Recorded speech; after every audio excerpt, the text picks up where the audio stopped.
Tak hanya antusias warga, pemungutan suara ulang di Kampung Tebalui, Kabupaten Aceh Besar mendapat perhatian khusus unsur Forkopimda setempat. Kapolresta Banda Aceh dan Dandim 0101 Kota Banda Aceh juga ikut memantau langsung pelaksanaan pemungutan suara ulang guna memastikan kelancarannya.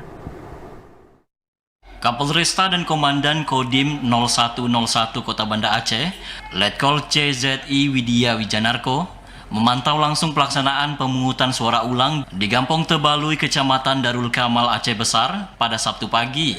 Tak hanya keduanya, pemungutan suara ulang di TP1 Gampong ini juga dihadiri oleh Sekda Aceh Besar, Sulaimi, serta Ketua KIP dan Panwasli masing-masing, Tengku Khairun Salim dan Junaidi.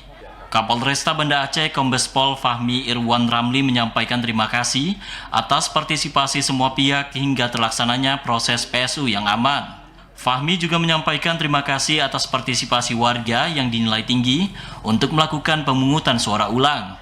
Menurut Fahmi, pemungutan suara ulang yang digelar di Kampung Tebalui tidak terkait dengan kondisi keamanan dan ketertiban di kampung setempat.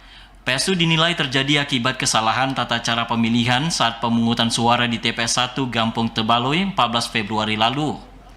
Alhamdulillah ramai. Kemudian untuk pengamanan juga kita bersama-sama dari teman-teman Panwas, teman-teman dari PPK dan dari TNI dan Linmas, termasuk dari kami melaksanakan pengamanan dan sampai saat ini semuanya berjalan sesuai dengan jadwal. Mudah-mudahan sampai nanti berakhirnya. Tak hanya saat pemungutan, Fahmi berharap proses penghitungan suara di kampung yang masuk wilayah hukum Polresta Banda Aceh ini berjalan dengan lancar. Tak hanya saat pemungutan suara ulang, sebelumnya pada Jumat 23 Februari kemarin, Fahmi juga hadir ke Kampung Tebalui guna mengecek kesiapan pihak penyelenggara melakukan PSU.